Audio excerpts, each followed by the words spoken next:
Hey, Cam, Yes, Don. do you ever think about how crammed your trailer is when you go race? Dude, all the time. Race cars, golf carts, jets, power wheels, and all of his toys, his little dirt bikes, his strider bikes, all that stuff. I'm crammed. But I'm sure everybody in motorsports is feeling the same way. Well, now our audience has someone to call. They need to call Lance at lbtrailers.com. Lance is carrying over 70 motorsports haulers in stock, options from top to bottom. We always talk about looking the part in motorsports, traveling up and down the road and at the track. Now you can look the part with LB Trailer Sales. Go to online to lbtrailers.com or stop by Facebook at LB Trailer Sales. You have a friend in the trailer business, and make sure to tell them that Racers and Rental Cars sing. Let's put it up for the weekend warriors. It's the Racers and Rental Cars podcast with your hosts, Top Fuel Cam, Cameron Foray, and his co-host, Mr. Top Sportsman, Don O'Neill. Keep on till they can't ignore you. Put it up for the weekend warriors.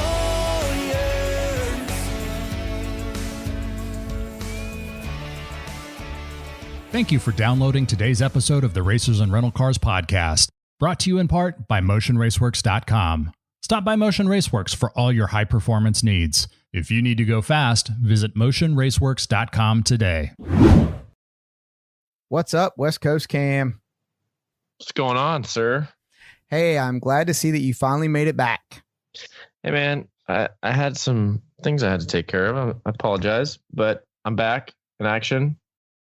I survived the hellacious week of racing, working, adding additional classes to my schedule, and working from 7 a.m. to 11 p.m. 4 days a week now. So I'm a little tired, but wait a at least minute. I don't work on Fridays, so I can go race. Wait a minute, hold on. You mean they added classes at Cheetos College? Not Compton. I wasn't going to teach at Compton this semester just due to my schedule, and then they begged me to come back, so I'm back at Compton too. Can we put that on the back of a t-shirt? Racers and Rental Cars back in Compton. Dude, they'd love it. They'd love it. So I'm now that you brought this up, so I'm gonna ask. So like the people that attend Compton College, is it community college too? So is it like C cubed, like C cube, Compton Community College, C cube? It is. Okay, Compton Community College. Yes, sir. So do they wear flat bills? Yeah, kinda. Huh? I'm just asking for a friend. I just want to know if you got students that are bebopping up into the auto body class and like, hey, what's up, Professor Foray? And they got a flat bill looking at you. I'm gonna go with there's a wide array of headgear at that school. We'll just leave it at that. So hats, beanies, do-rags, things like that. In Compton. Yeah. They're all super cool though. Well, so all right, wait a minute. We're working on some lowriders. Did you just mean you put down Cheetos College? No, not at all. Oh, okay. I was just checking. Not at all. Just checking. No, they're great, both educational institutions that I frequent. So And they I like them both equal. Equally? How about that? Yes. Can we go with that? Yeah. Oh, man. Look, I want to apologize too. Even though you got that was like a horrible apology to our audience that you were not here last week. For like someone that you would like really want to talk to. I know. I'm pissed. Yeah, I mean, you're Mr. So Supercrossed, and I got Ralph Sheehan on the show. Shaheen, bro. Anyway. I'm from North Carolina. He and I had joked about it. Okay, he understands. I've got Mr. NBC Supercross on the show, and where are you? In Arizona, trying to drive a race car. Well, actually, you were pit bitching for your wife, but nonetheless. Well, that didn't last very long either. So yeah, I did a lot of driving just on the highway, not exactly down the track for either one of us this weekend. But anyway. So do your students give you like a report card when you come back into class? Do they ask you and they'd be like, man, you blew up 2 engines? Yeah, they're kind of like, dude, WTF. Exactly. Yeah. Well, I got to apologize to you because I had Joe keyed up to come over and totally do an interview with you and Angie, and the Scott Palmer thing kicked off, and that's what yeah, you got. That was cool though. That was really cool for what they did for Palmer. But yeah. So you're on the list. So it might, Angie's not coming to Gainesville, but she won't be back till Vegas, maybe, if her motor's fixed. Well, Joe's going to do the whole hubby and wife thing. Oh, cool. Yeah, but Sweet. I was really doing it I wanted to. Yeah, you better start sucking up to her, because she's pissed at you, by the way, because she said that you were going to have her on the show, and now we're here, and it's like 3 weeks later, and she still has yet to be on it. Look, she can't see the microphone.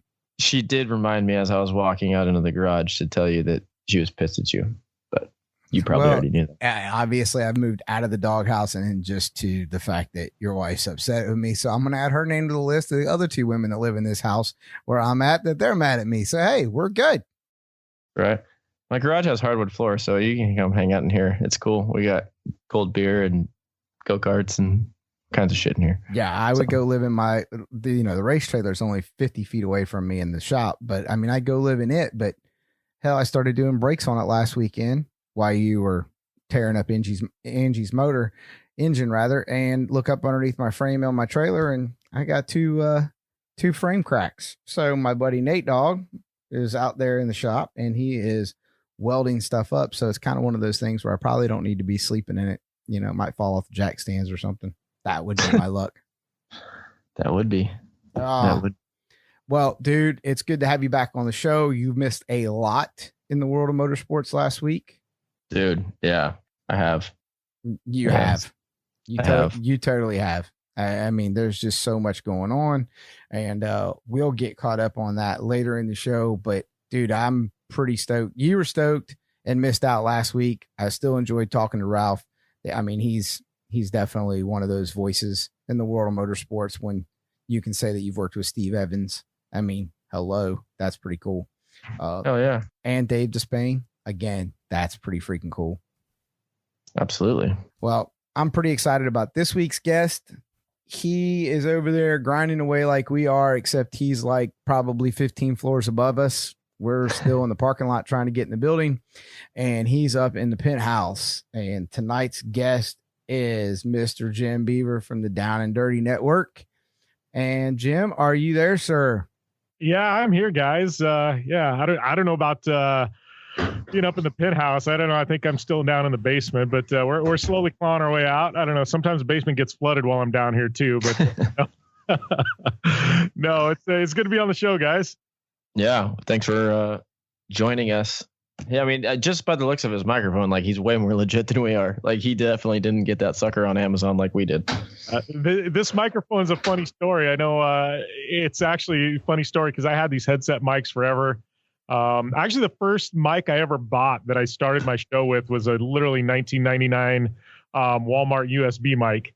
And after the first show, yeah, this isn't going to work. This sounds horrible, And so I slowly upgraded some Yamaha $49 one. Then I got these ones that were like a $200 headset. And about a year and a half ago, I bought this mic, and it was like $1,000. And I went, you've made it when you've bought a $1,000 microphone. And I still don't know how to tune the thing, but I can tell you it cost $1,000. I think it's still above my pay grade. I was impressed with myself when I got this microphone. So it looks cool anyways. That's awesome. Well, That's awesome. I mean, I guess I'm all screwed up because on my end, I don't see you, but I'm going to go with the fact that since your name's probably on the checkbook when you spent the $1,000 on the mic, you didn't really have anybody to argue with but yourself. Yeah. No, truth is I probably maxed out the last $1,000 on my credit card to buy a mic.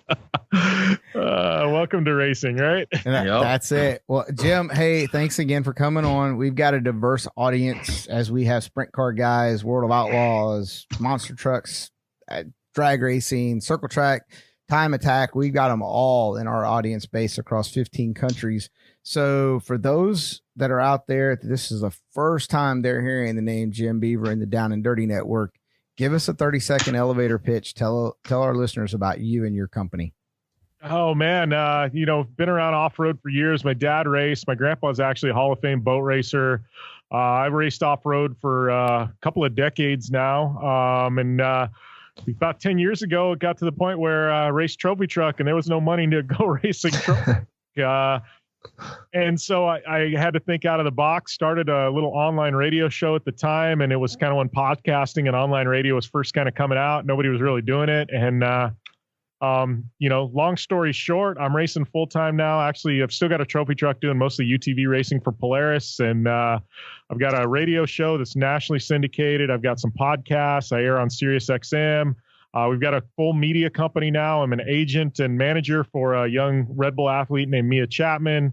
Do some TV work, a lot of hosting work, and it's I don't know. We've got some. I don't know. It's kind of, I don't know if you want to say all gone downhill from there, but or uphill, one of the two, but sometimes a little bit of both. But no, we're kind of have our hands in a lot of different cookie jars. I guess I got an esports team with about 15 guys on the esports team also. So yeah, we're all over the place. Well, shit. After that, I'm gonna go. My $49 mic and these Amazon headphones just aren't gonna cut it with this guy. Jim, how many years? I started my show when the turning point was December 2011. Wow. That's when I aired my first episode of my show. I actually, true story, I never even had a social media account until I think February of 2011. So everything I've built has been since literally 2011. That's awesome. That's cool. You're doing something right. Yeah, I was getting ready to say, because your shows. Now, how many shows do you have? I know what I've seen on the charts, but how many shows do you have in your umbrella? So I've got the Down and Dirty show. That's a national show that it's also a podcast. That one's on 200 AM FM network, Sirius XM, and American Forces Network. And then I've got my podcast, the Off-Road Edition, Down and Dirty Off-Road Edition. Then I've got a show that Podcast One handles for me called Project Action on Podcast One. And then in addition to that, I distribute and or produce about 8 to 10 different shows for clients. Nice. Very nice. 8 to 10 shows. Hey, folks! I hear Jet. Sorry, we had a guest. He decided he's tall enough to open the door now, so he just came in here and grabbed his Strider bike and laughed and ran out. There's nothing wrong with that. Nothing wrong with the. Hey, we try to be a family show. Cam is typically the one that gets us with the explicit code from time to time, but nonetheless, we try to stay family. Nice. You can always appreciate that. Yeah, it's I don't know. I've had that. It's one of those. And my daughter's kind of grew up with me being an on-air personality. And I've done interviews where she pops in and says hi, and I'll be on conference calls with like corporate executives, and my daughter will be in the car and we'll be on Bluetooth. She'll be like, "Can I say hi?" And I'm like, "Might as well just say hi."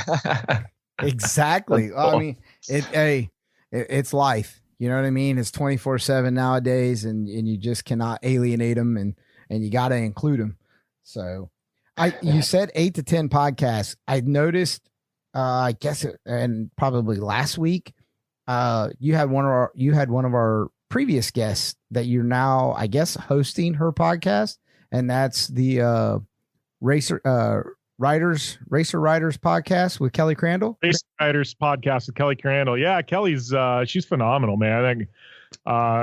Tell you what, you want to talk NASCAR? That girl can talk anything. Oh yeah, man. And pro wrestling. That girl can talk pro wrestling. Oh, we didn't even get to that. That's good to know. I'm a massive pro wrestling fan, and Kelly Crandall is like my level, maybe even then some. Her and I have actually done some on Project Action. I had a guest cancel, and I text her and I'm like, "Kelly, you want to just come on and let's talk pro wrestling for an hour?" And she says, "Yeah."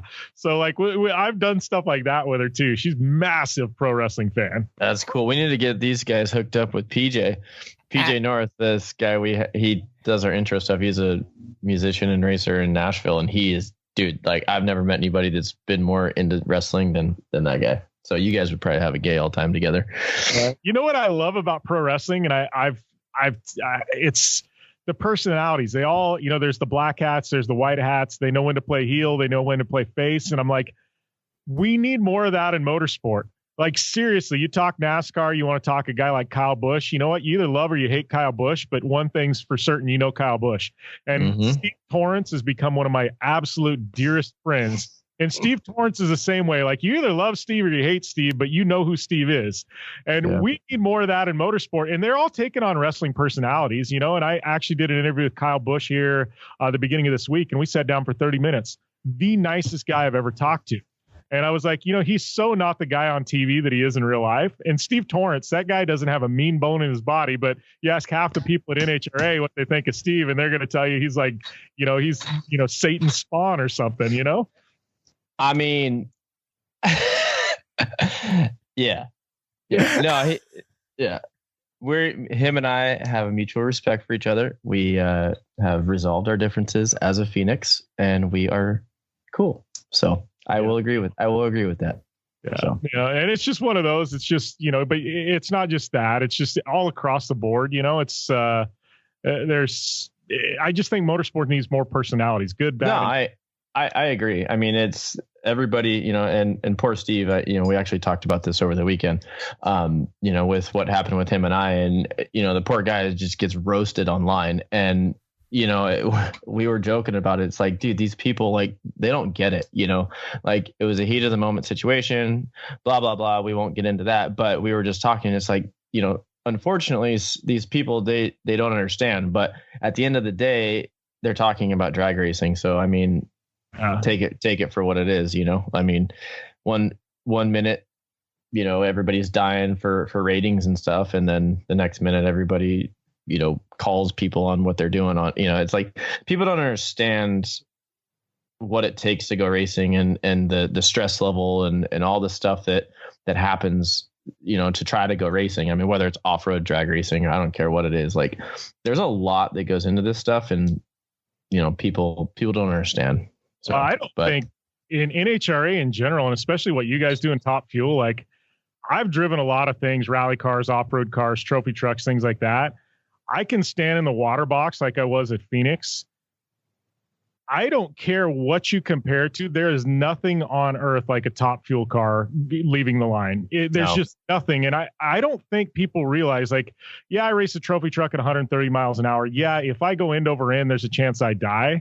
I'm sorry, a Top Fuel car at 330 miles an hour, it eclipses anything on the planet, you know, other than maybe doing some stuff out at Bonneville on the salt flats, you know, where you're trying to break the sound barrier or something crazy, you know, but like you guys, and I think just that, you know, the way you guys, what you guys go through, it's just the emotions. I can't imagine what you're going through in a car. It's great. Well, yeah. I mean, look at when we get interviewed at the finish line. I mean, everybody's like, oh, you guys aren't athletes, blah, blah, blah. It's like, do you know how much force it takes out of your body? And like, while we're out of breath, we just went from 0 to 300 miles an hour in 3 seconds. Like, do you know what that does to your body? Like, holy crap. Like, I had a situation this weekend where we had a safety problem. Like we have a bunch of safety stuff on the car that's controlled by compressed air, and it killed the ignition and then turned it off and then turned it right back on to where it made it look like I pedaled the car, like right when I stepped on the gas at the starting line.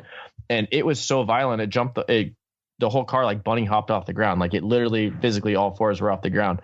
And I was sore for 2 days after. I mean, the force and the strain that goes through your body. And like, I was watching the slow-mo video. I was like, holy crap, my head is like a freaking pinball in there.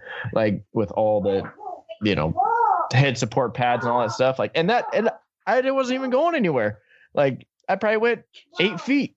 You know what I mean? Like it's crazy. So I can imagine the adrenaline dump after you go through a round or something. It's like crazy. There ain't nothing like it. I'll tell you that. Yeah. Well, people want us to put on a show. If they want a show, we're the show. We're the entertainment. Those guys are entertainers. Everybody getting in a race car is an entertainer. We're out here racing. We're being competitive. Nobody woke up this morning to lose. And they've invested a lot of money, whether it's personal or sponsors or both or whatever the case may be. And you gotta be a little off. I'm sorry. Once we put a helmet on to go do whatever it is, you got to be a little off, and competitive stuff happens. And the big thing about it is it's kind of like being in the military. Crap happens, but own whatever it is that happened. Own it. Exactly. Once you own it, dude, we're good. We're moving on. Just own it. That's right. Yep. Absolutely. We all got to screw loose somewhere. You know? Yeah, it makes no Dude, you sense. off-road guys, like I grew up in SoCal. Like, I mean, off-road is pretty much everywhere I turn. And yeah, so I mean, I got a bunch of friends that do it and stuff. So I mean, I can appreciate what you go through. And I mean, I raced motocross and stuff when I was a kid and rode a lot of BMX and moto and whatnot, but I never really did the off-road thing. I kind of wish they had like the trophy cart stuff when I was a kid, because I probably would have.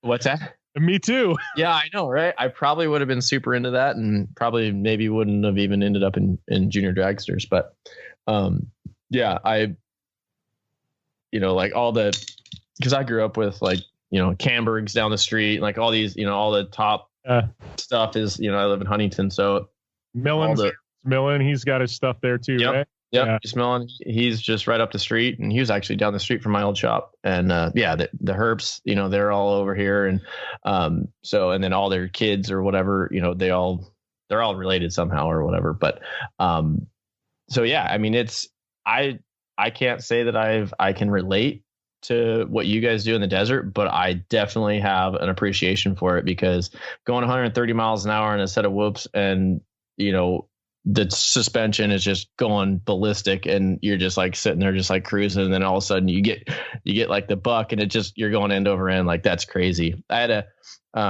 have a really good friend who had a pretty bad crash. Do you know the Wilsons at all? Wilson Motorsports. Yeah. So he drove with the Wilsons. He was the co-pilot for a long time. And they had a real bad, I think it was it Vegas to Reno? No, maybe it was in Parker. But yeah, he had a real bad crash, and dude, they like cartwheeled like 14 times or whatever. And I mean, they both walked away, but yeah, I'm just like, holy crap. How do you survive that? And then he says, dude, you're freaking nuts. You go 300 miles an hour. So it's all relative. We're all nuts. Yeah. Everybody's got a screw loose. So let's talk about screws being loose. Jim, tell us about iRacing and esports. And I guess my interest in it, I always read the articles in Sports Business Journal when they were talking about iRacing, and you hear all the NASCAR drivers talk about it and so forth, but saw that it was coming, but never really knew exactly how significant, financially rewarding it could be until the PRI show, hearing you guys talk about it. So let's talk about iRacing and esports. Give us some. This interests me. Yes, absolutely. Lincoln just got one. He posted it, and all these people. I'm like, dude, if I can make a living somehow doing this stuff, I'm here to listen. I'm telling you, my wife, I told my owners at dinner, I'm like, hey, the next thing we're getting into is iRacing. I'm going to start looking for a simulator.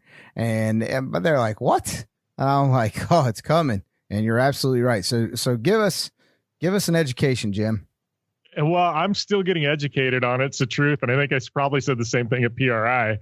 But yeah, I kind of, last year, I think was a big year for iRacing and sim racing in general. There's iRacing, and then Europe's got some of their own kind of platforms. iRacing is kind of the big juggernaut, but there is some spinoffs and things like that. But yeah, I kind of got immersed in it. I've been, I've played video games my whole life, and, I can't say that I'm some active gamer now. And, last time I tried playing Call of Duty was 5 or 6 years ago, and there was some 12-year-old kid cussing at me and killed me every single kicking time. Your ass. Yeah. Dude, it was like to the point where I'm like, this is not fun, because every time I'd spawn, I was dead. It was like, I spawned dead. And I'm like, what? This is, so, so esports has been around for a while. But I think the racing side of things, really in the past few years, iRacing has built this community, and it's massive. And, they've got world championships, things like that. But I think, NASCAR came on board with iRacing a couple of years ago, and they put together a true NASCAR world championship that NASCAR kind of sanctions. And so iRacing kind of came to me. They wanted to do a podcast. And so they kind of hired me to kind of distribute it and help them, get it off the ground. And, and part of that is they were like, we negotiated, they're like, well, we have a franchise open, and, in our elite level. And so I was like, yeah, that sounds cool. I didn't know what I was getting into. And then all of a sudden, first email comes through, and Dale Jr.'s on it. And I'm like, oh, this is like a thing. Here's Joe Gibbs Racing and Dale Jr. and these other people. And I'm like, oh, this is actually big. And so the first race rolls around, and I just kind of threw some of my sponsors on one of the cars that was my real world sponsors. And all of a sudden, 150,000 people are watching. And like, I'm starting to get pinged on Twitter and like things. I'm like, wow, this is massive. So immediately I go, all right, and I've got kids signed to my thing, and I was like, we need to approach this like we would a real race team, so we started putting out press releases, we started doing videos, social media. Wow. And so, I've got these two kids, Michael and Eric, who I re-signed this year. And you have to sign them to real world contracts. Like money exchanges hands. Like it's a real deal. They drive for me, represent sponsors, make appearances, things like that. And so, I started packaging it just like I would my off-road programs, and it's worked really well. We just had Big Green Egg, the grill company, come on board with us to sponsor one of the NASCARs this year. We're doing some bunch of planned activations around it and things like that. They've called it the virtual tailgate going on, like they do for like a real NASCAR race, where people are tweeting what they're cooking, getting ready to watch the NASCAR races with iRacing. And, so like this is all going on though, like through the summer. And I go, I immediately, my sponsors are getting value. Everybody's getting value. And I go, how can we make this better? So Chris, who works for me, he used to be the media director for Red Bull Global Rallycross. Now he's my media director. When they folded up, I hired him instantly. And, he goes, well, he's like, they've got the Rallycross World Championship. They've got Sprint Car World Championships, all these other world championships. And I'm like, well, how do I get drivers in there? And he goes, well, he's like, everybody's independent and stuff like that. Well, we found a team, and they had, like 4 drivers in different world championships, like 12 guys on their roster. And was all about data collection, just like real racing. You need more guys because they collect data and set up stuff like that. So I went to him, and and one of the guys I'd kind of known, and he wanted me to sponsor his car. And I said, let's pause the brakes here. And I said, what if I just bought the entire team? He goes, what do you mean? I said, I'll buy the entire team. We'll rebrand it. And I said, I'll sign you all the contracts with performance bonuses. And they were like, really? And so I bought the team. I inherited all these drivers who have all been phenomenal. They have their own community built where they share data, setup, stuff like that. And, so fast forward, and now we've got people like knocking on the door wanting to be a part of this team. And I'm just like, we've actually got to the point, where we can kind of be a little bit selective, and, it's been kind of wild, but, it's a real deal. Like even the Rallycross races last year, I think they were averaging 35,000, viewers a race. Our NASCAR race just had 240,000 viewers to our NASCAR race. What? And I'm like, you start talking 240,000 people watch this video game race. I'm like, I don't know what NHRA and IndyCar and and I guarantee you MAV TV there, it's crickets over there, what they're airing on their programming. But like, that's some legit numbers we're driving when you got 240,000 people tuning in, and those are trackable numbers online. I was one of them. Yeah, I have to look into this now because I am shocked. Like I knew it was like a thing, but hell, if they're getting paid to play Call of Duty or Warcraft or whatever, $100,000 this year. Yeah, I've never been a gamer type. Yeah, so that's wild. Like I stopped at Tony Hawk Pro Skater at PlayStation. That was it. Yeah. So none of this. I've never even owned an Xbox. No idea how to play it. But so is it done on the computer? This is all PC based. Please. Start laughing, Jim. Start laughing. This isn't like questions, but this isn't what was that the old game on PlayStation where you crashed all the cars into each other. I can't think of Twisted Metal. Yeah, this isn't. Yeah. No, this is actual sim racing. Pac-Man. So they go and scan all the tracks, things like that. So it's literally some of these drivers actually cross over, and have actually tried real world racing, and it actually goes hand in hand. Like, you can't be a good sim racer if you're not probably good behind the wheel of a real world car, and vice versa. Like it's hand in hand. So, how much does one of these simulators cost? You can get in one for, I would say, probably as little as $2,500 up to, guys I know are running $50,000 rigs. So the one that Langdon got is a little more than $2,500. Really? But it's a little less than 50. Yeah, I've seen some really nice ones come up for sale for $6-7 and that includes a computer. And really nice stuff, but you can get into the ones that actually move and all that. Like, it's how deep down the rabbit hole do you want to go? Right. Just like real racing, how deep down the rabbit hole do you want to go? But if you have, I am blown away. If you have $3,000 set aside, you could have a very nice rig that you could actually run at a world championship level. Thank you for downloading today's episode of the Racers and Rental Cars podcast, brought to you in part by MotionRaceworks.com. Stop by Motion Raceworks for all your high-performance needs. If you need to go fast, visit MotionRaceworks.com today. Hey, Cam, Yes, Don. do you ever think about how crammed your trailer is when you go race? Dude, all the time. Race cars, golf carts, jets, Power Wheels, and all of his toys, his little dirt bikes, his strider bikes, all that stuff. I'm crammed. But I'm sure everybody in motorsports is feeling the same way. Well, now our audience has someone to call. They need to call Lance at lbtrailers.com. Lance is carrying over 70 motorsports haulers in stock, options from top to bottom. We always talk about looking the part in motorsports, traveling up and down the road and at the track. Now you can look the part with LB Trailer Sales. Go to online to lbtrailers.com or stop by Facebook at LB Trailer Sales. You have a friend in the trailer business, and make sure to tell them that Racers and Rental Cars sent you.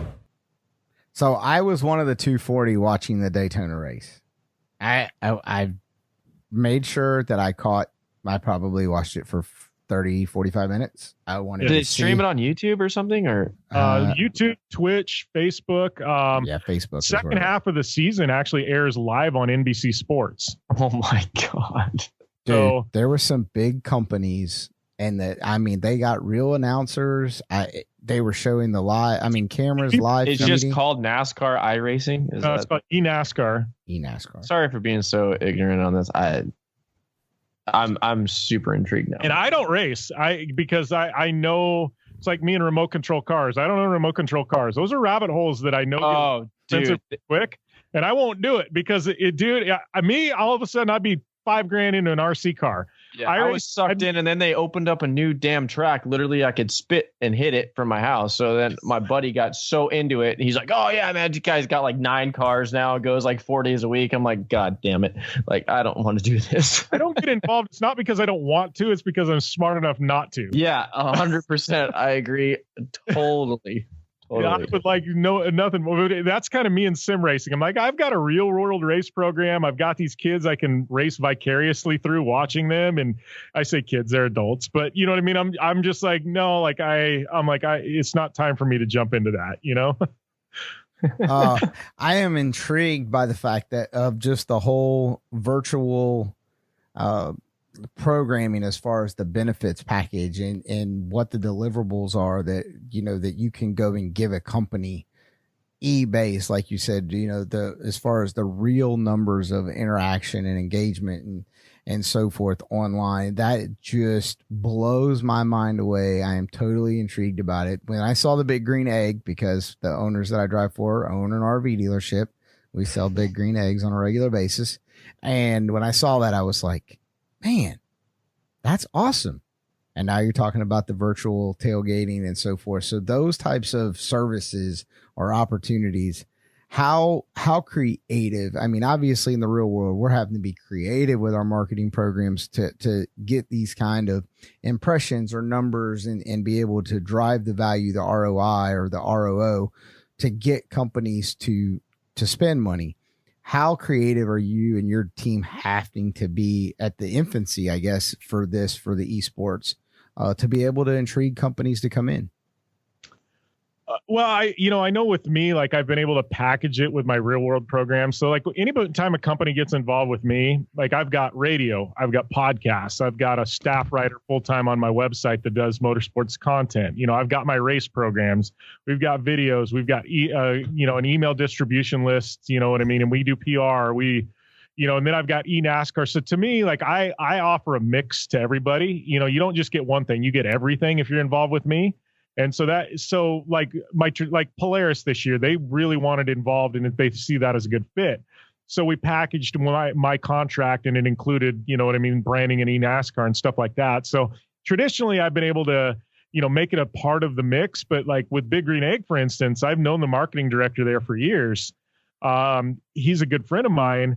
They strictly wanted involved in eNASCAR because they thought it fit their demographic very, very well. And they looked at the numbers, they looked at everything, and and they already have a real world presence with. They do some stuff with Chase Elliott, and things like that. So they've got a big promotion going with Ace Hardware because Ace sells the eggs through Ace. So it was one of them. They looked at it and they looked at the demographics. They looked at the numbers. They looked at what they're doing with Chase. And they go, this fits our, what we're doing. So that was actually the first, I had a little bit of support from GoPro Motorplex last year, but it wasn't like this level. This was the actual first real partnership I put together strictly for eNASCAR. And they didn't want involvement with anything else. They just strictly wanted eNASCAR. So it's got to that point where, Coca-Cola came on board as a title sponsor of the series. Coca-Cola, that's as big as it gets. And they're the title sponsor of eNASCAR this year. It's like, so it's got to the point where it can stand on its own 2 feet. And I think that's kind of an exciting place to be, Dude, I don't even know what to say. Jim, the professor's over there. He's got smoke rolling out of his ears I'm right stumped. now. I'm literally on my phone right now, Googling eNASCAR. Dude, Cam, you have no idea how many people in our racing circle are into this. Rebellus is huge. Rebellus is huge on it. He posted I did know that. He posted 4 times today that he was racing. Got wrecked 3 on the last lap. I mean, he's huge. Okay, can you just do it whenever? Is it like Xbox where there's people always racing? Yeah, there's always people racing, but at the NASCAR level, they call it, well, it's this way for everything. I just use NASCAR because that's kind of their premier deal. There's a Porsche series, which is their road racing series, the World Championship. Their sprint cars, off-roads come into play now. There's not a World Championship for that, but so you can go in and just practice anytime you want. There's league racing, things like that, where you can get in leagues and guys race.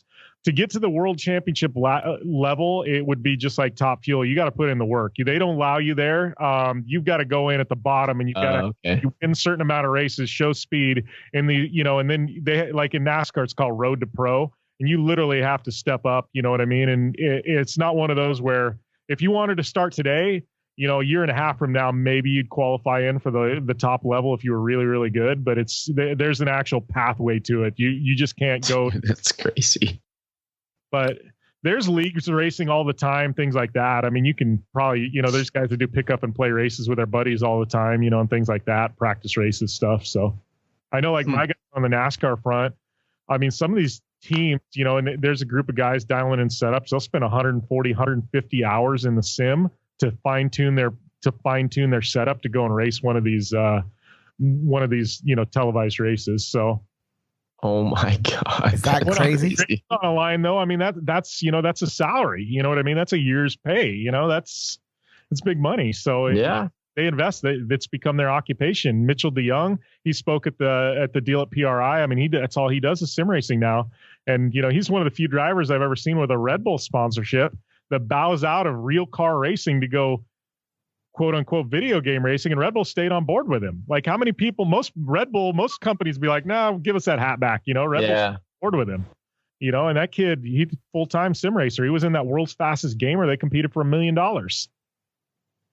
Dude. So wow. so Alex Bowman is a product of the sim deal, or esports, however you want to say it, whatever category. I mean, the best, I think it might've been Kelly Crandall that even wrote that in her article about him, is that he literally went to a racetrack and got in a car and had never drove a race car before and got in a NASCAR car. And I think William Byron's another guy that's kind of gone back and forth and stuff like that. The product of sim racing. There's quite a few now. It's kind of crazy. I know the kid that he raced for Roush Fenway's eNASCAR team, and he won the championship last year. And I think they put him behind the wheel of one just to see how he did. And no, it wasn't a NASCAR. It was like a late model of some sort, something like that, but it was still legit race car. Yeah. I mean, that's the part that I think my wheels are spinning right now, but that's the part I think is pretty cool, that you can take these kids and not so how realistic it really is that you can take these kids and or whoever and put them in a legit race car and they do decent. That's pretty cool. Yeah. Well, it's I know the IndyCar guys and NASCAR guys, they're all spending time with iRacing and in the sims, it's that's what they do in the off season, stuff like that. They just burn laps, things like that, and you can go and try things in a sim that, there's no real consequences, so it's right. I mean, Lightning McQueen did it too. So, oh my God, whatever.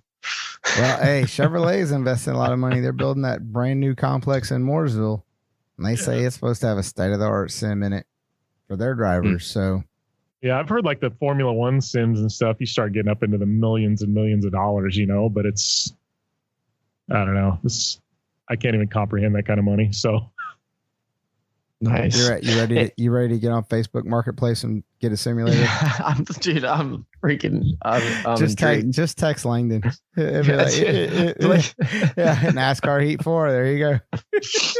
Yeah. Well, hey Jim, let's transition a little bit out of that. Since you brought up William for PRI, let's take the approach and let's start talking about some branding and what social skills, what image, what exposure, what are the companies of today looking for in their race car drivers?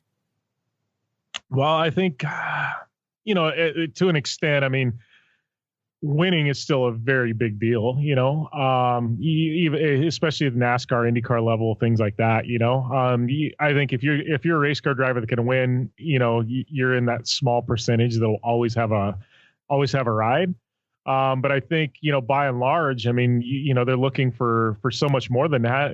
Tell me when was the last time Ken Blocker won anything? Ken's a good friend of mine. Ken hadn't won anything in years, but Ken's always got sponsors. Pastrana, he's another guy. When was the last time TP won anything? Never.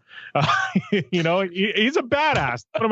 He's a dear friend of mine. This is the last time he won. Never. When was the last time he broke a bone? Yesterday. Yeah. No, but I mean that in the best possible way. But now, but and I just look at other motorsports. I mean, Antron Brown, Leah Pruitt, they kill it with the way they approach things. With branding and, you look at Leah, she's all over the place doing Hoonigan stuff and things like that. And, she's out doing UTV stuff and wake surfing and producing content. She's out there, she's getting out of the box. Antron went and did Top Gear, and things like that, and he's a great, he's always looking to expand and, and do other things. And I think it's just, whether you've got a YouTube channel or a podcast, things like that. I mean, it's just, how can you, it's like, what you guys are doing, you drag racers who are, got a podcast, there's a lot of value in that, it's anytime you can control the media, that's a big thing. And I think it's, I don't want this to sound bad, but it's all about controlling the numbers, not controlling the numbers, at least having access to the numbers. And I think, anybody that's not doing that, it's really, really tough. I mean, there's very, very few people out there that have zero social media. They just go to the racetrack and kill it. There's very few people out there that are doing that nowadays, and there's so much more. So I think companies, at least I know from my standpoint, I go into a room and they look at the race. Oh, there's going to be X amount of fans at this, X amount of fans here. We might get a little exposure on TV, but they really don't care about that. They want to know about all this other stuff. What kind of numbers can you bring us?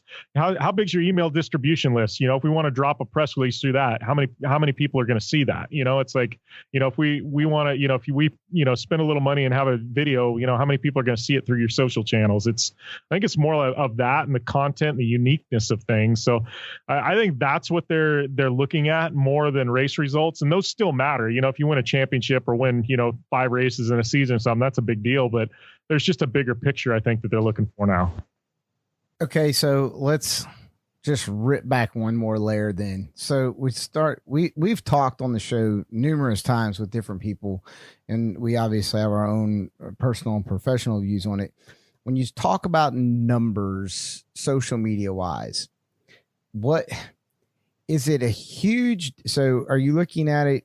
I'm a 25-year-old female and I got 100,000 people that are following me, and I take gym photos on a regular basis, and I've got great follows and likes when that happens. But when I'm over here talking about what the latest car care product is, my engagement factor goes down. Is that a problem?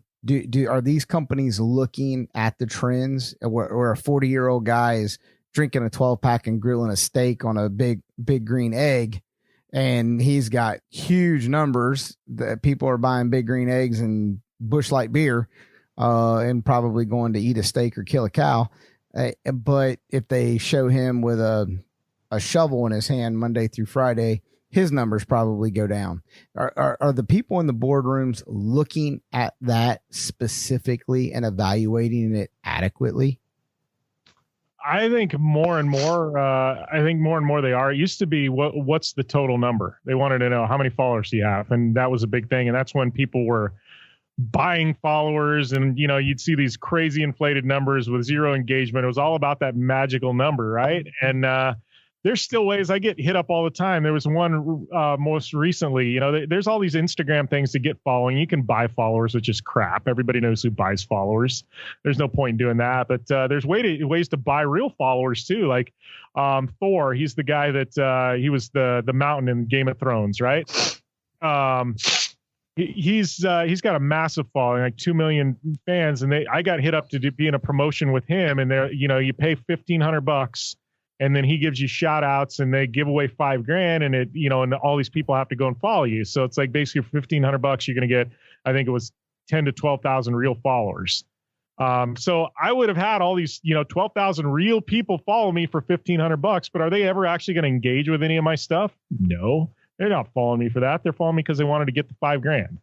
And so there's ways to even get real followers. So to me, it's like these overinflated numbers. And like you were talking about these girls, it's like I represent Mia Chapman. She's a 17-year-old Red Bull athlete, off-road racer. I'm her agent or manager.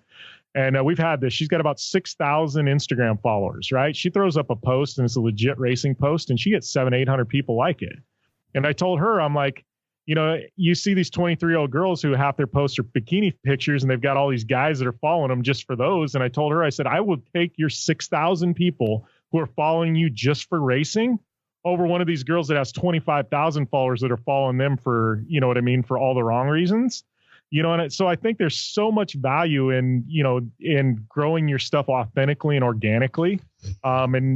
Just because, it's like people, you can throw up these viral videos, somebody crashing in something, and, all of a sudden you'll get 25,000 views to it, and it's just like, you can inflate your numbers, but to me, those aren't real numbers. They're not people following you for the right reasons or anything like that, And so I think it used to be, it was about the big number. Now I think companies more and more are looking at engagement, realizing, hey, there might be somebody that only has 10,000 followers, but they're real followers that actually it's 10,000 people that care about what they're doing.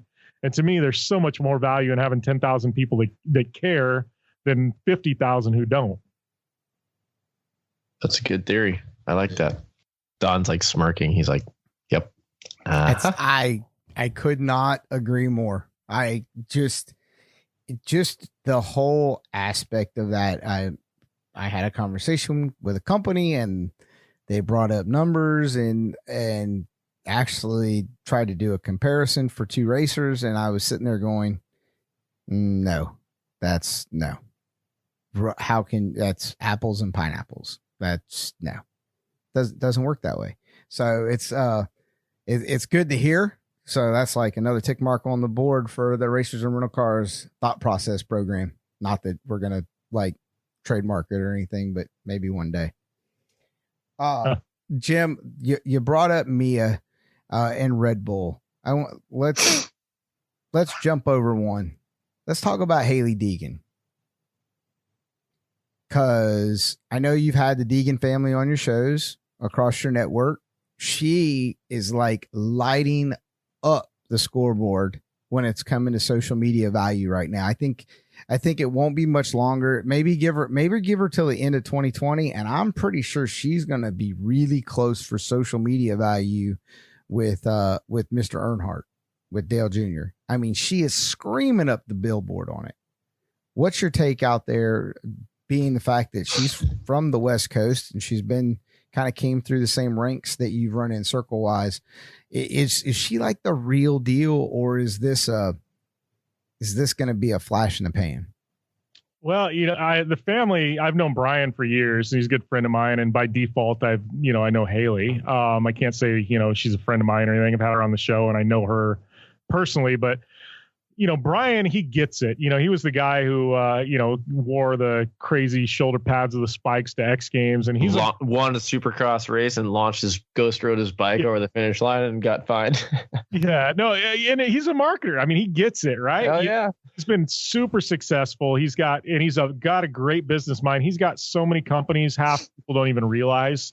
He's always licensed his name. I mean, Mickey Thompson Tires, Gibson Exhaust, like he's got all these products with his name on them. So, I mean, the guy is a genius, and he can pass that along to his daughter. And they built this ecosystem of his kids with followings, him with followings, where, they can give each other shout outs and build their social followings. And so he's been very smart, but at the end of the day, that only goes so far, and you got to have talent. And I think Haley's always been that asterisk. She killed it in off-road. I can tell you the turning point with Haley and where I went, this girl is the real deal. I was at Heydays in Crandon, and we were doing a spec UTV race for Terracross. And it's a series where it's arrive and drive stock UTVs. And we've got some of the best UTV drivers in the world there. And I'm not considering me one of those. I mean, legit people that are amazing. This girl had never been in a Polaris Razor before. She hits the track. She threw down a time that was a half a second quicker than anybody else in her first lap. And everybody looks and went, what just happened? And I'm looking like we've got world champions here. And this girl smoked him in her first time behind the wheel and beat Brian, in an off-road race by a second in her qualifying run. And I was just like, right then I went, this girl's got real talent. And, and I think and to me, she's gone up the NASCAR ranks. You can always have better equipment than everybody else and kind of cheat your way. You start getting to the ARCA level though, like where she did at Daytona, there's no cheating when you start getting to that level. Like real talent shines, and what she did at Daytona, first time at Daytona to finish second, like to me, if there was ever any doubters, that all went out the window right there at Daytona in that ARCA race when she finished second, and, she's a good kid. She's super nice. She's smart. Her social following's been grown because, she's not putting anything crazy out there. It's just racing content, her being Haley, and she's grown the social following, but I think she's the real deal. And everybody want to know who's the next Danica Patrick, who's this. I don't know that we've ever actually had a female driver that was dominant, that was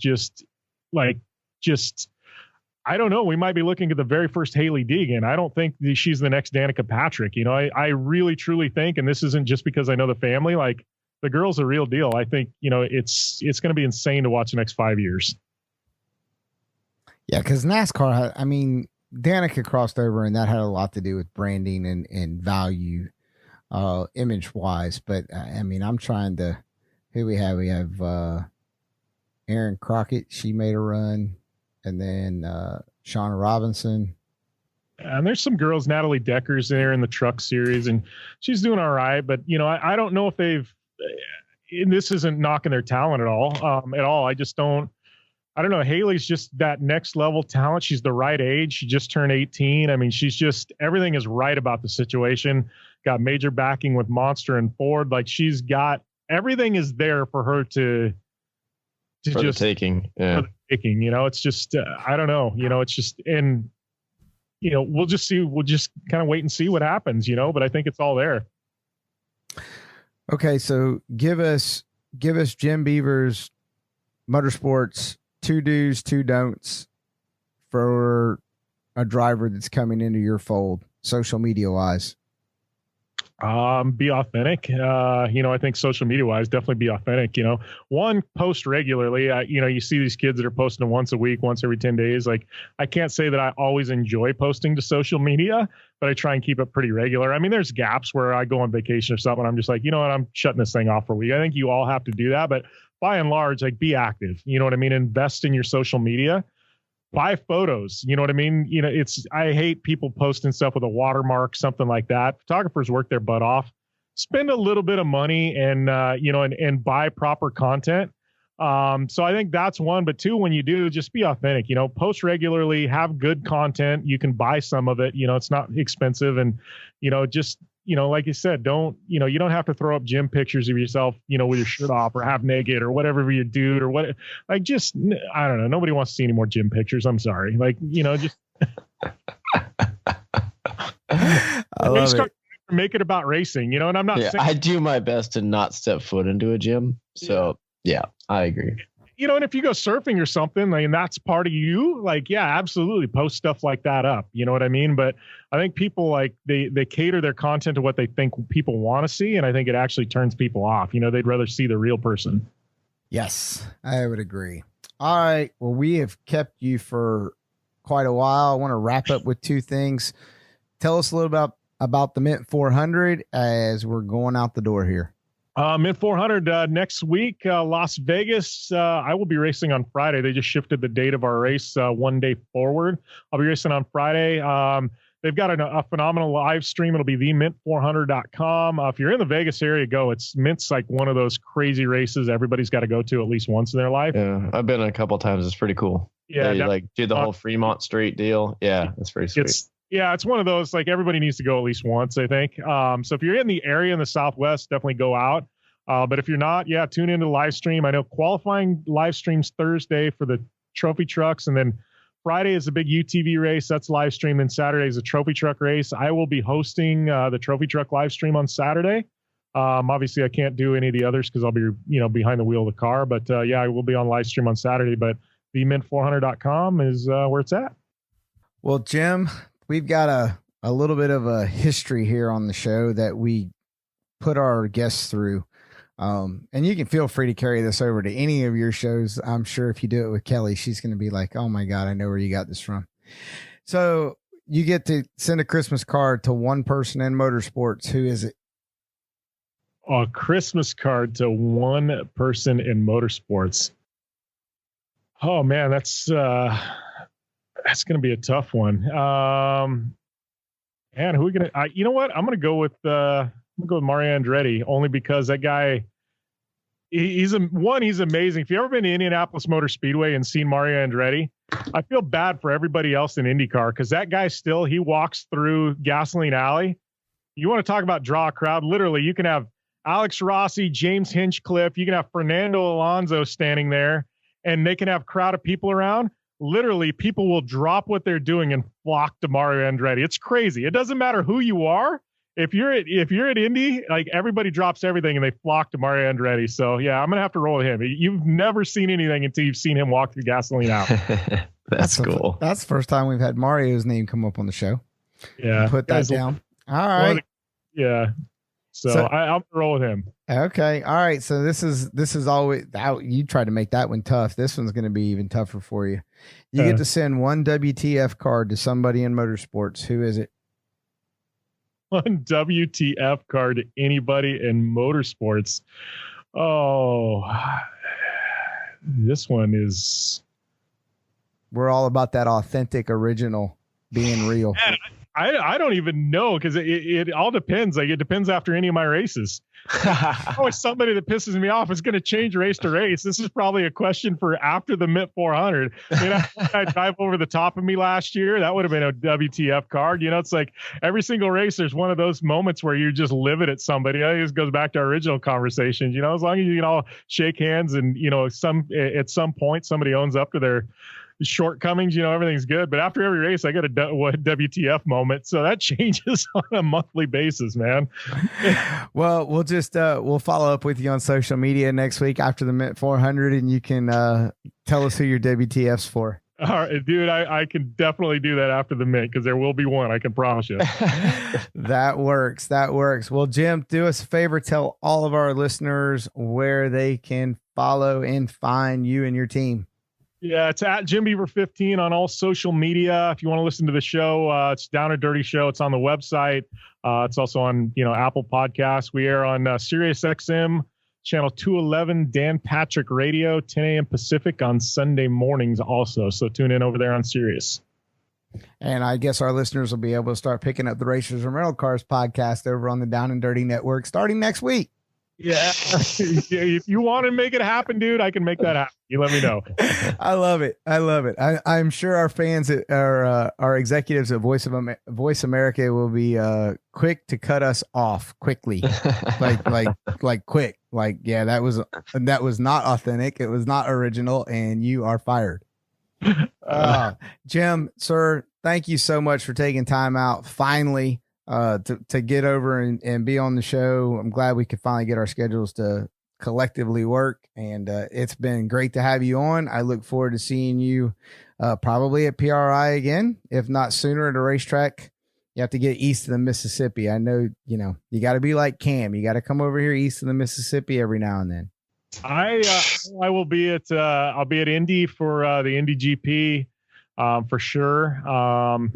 I've actually found that's the best weekend in the Indy 500 for getting content because no media companies show up, so you can literally get every single driver's interview.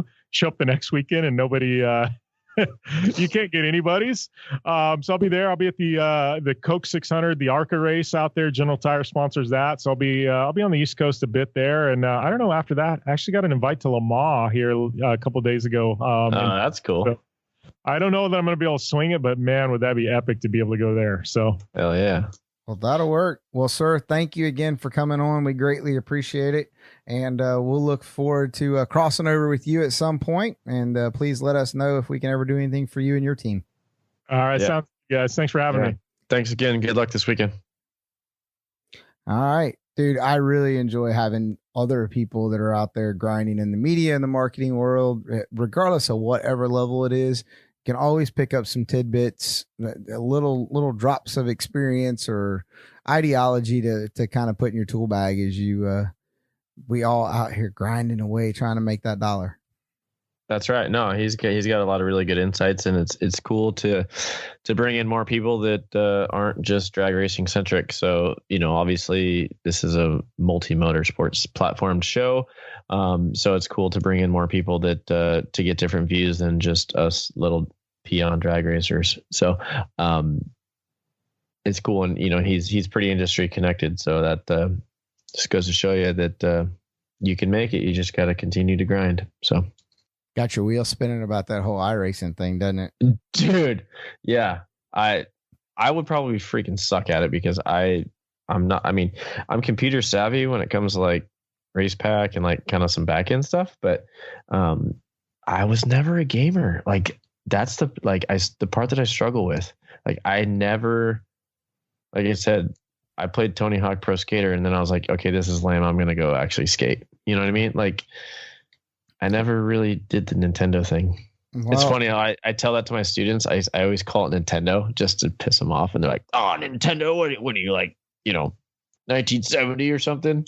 I'm like, yeah, like I had the original Nintendo and I think I stopped at PlayStation. That was it. Like I never. So you're telling me that my Intellivision and Atari that I had as a kid is not getting it done? No. No, I was a Super Nintendo, Sega Genesis, and PlayStation had guy. None of those. Yeah, but like I said, we had it, but we didn't even really play it. But we live in one of the more beautiful places in the world, so we had a lot of opportunity to go outside. And I have this conversation with Angie all the time because she's from Canada, and in the winter it's freaking -40 outside, and you can't even step foot outside without almost dying. So, I mean, I get why other people in other parts of the world like are super into electronics and stuff like that. Cause you can't go outside. I mean, I was lucky enough to be able to go skateboard or ride my bike or whatever, like after school, but some people don't have that. And I mean, I get it. I'm not downplaying it. Like I said, hell, dude, I'm like over here Googling like a total nerd trying to figure it out. Tell Angie the go-karts are getting sold. We're getting Jet Simulator. That's right. Yeah. Kid, your racing career is going to show up next week. Yep. Go-karts and dirt bikes are out of here in the garage. We'll be bolting in a simulator here next week. Do you imagine if you started now with your kid? Just imagine. Script that. Yeah. Get rid of the freaking go-karts. That's out. Going on Craigslist right now. Do they even have Craigslist? Pretty much. Do they have? Yeah, is that even a thing anymore? Well, dude, it was a great week, great show. I guess I can call it a great week because how cool was it to see Ryan Newman walk out? Yes. Amen to that. That one got me like that, because, now that I'm a parent and stuff now, like it just hits home when I see people and this poor kid, obviously you probably weren't watching Supercross, but this French rider that just came over, he's 18 years old, he was racing on the GPs, but he got signed in a Supercross contract with the Red Bull KTM Troy Lee team. He crashed in practice and broke his neck or his back or whatever, and he's paralyzed, and he didn't even make it to his first race. He crashed in practice and he can't feel his legs, and then all of a sudden Ryan Newman the next day or 2 days later had his, and I'm just like, man, like I can't even. He's, that poor, for, one end of the spectrum, this poor kid, he's 18 years old, and all he's probably ever wanted to do was race an American Supercross, and he goes there and he has an unfortunate mishap, and now he can't walk. And then you got Ryan Newman, who, has got a couple kids, he's been racing for 20 years, and everybody thought he wasn't going to make it. That just goes to show you with the modern technologies and stuff. Like, I'm happy to see that he was able to walk away with just this. I guess he's just had a head injury or whatever, a concussion, I'm assuming, but they didn't really release much. But yeah, it's heart wrenching. I like, because I was driving to the shop when I heard about Newman's crash. I didn't see it live, and like, I was getting all like choked up, and I was driving because like all these things were like on the radio and like coming through social media, and like I was like, man, like his poor daughters, and like, yeah. So it hits home, and me being a professional race car driver, it's like, it really hits home, and I got a kid, and yeah, I'm super happy to see that all worked out. Dude, it was like the first thing that popped into my mind was Kenny Koretsky and Bruce Allen. Yep. That was the first thing that popped into my mind. That is like, I don't know how many millions of views that YouTube video has of their wreck. I think that was at Dallas, or maybe it was at Houston, but the pro stock. I mean, that's exactly what I thought of. I mean, Corey LaJoie drove right through the middle. And then I guess if you wanted to, it could be, now his name escapes me, the gentleman that got killed in Atlanta a couple years ago in Top Sportsman. And now I can't remember his name. That's bad of me. I cannot remember his name. I hate that when I bring something up and I can't remember the name, but then again, my CRS is getting really bad. I'll say you're not one for names. So, I mean, I'm sure our listeners will understand, but they'll forgive me. Well, yeah, dude, great week. It's glad to have you back. Yeah. Happy to be back. Yeah. Hopefully I won't have any more hiatuses. Yeah, I'll be off for a couple weeks. I'm going to go this weekend. I'm off. I don't have anything going on. I'm going to hang with the family. And next weekend I'll hit the Hot Rod Reunion, do a little appearance stuff for Impy. They got a booth there, and I'm going to go support my father-in-law. He's racing in Nostalgia Funny Car. So that'll be cool. And then off to Gainesville. To the Gators. Mm-hmm. Chomp, chomp, chomp, chomp. Chomp, chomp. All right, dude. Well, get us out of here, and I'll see you next week.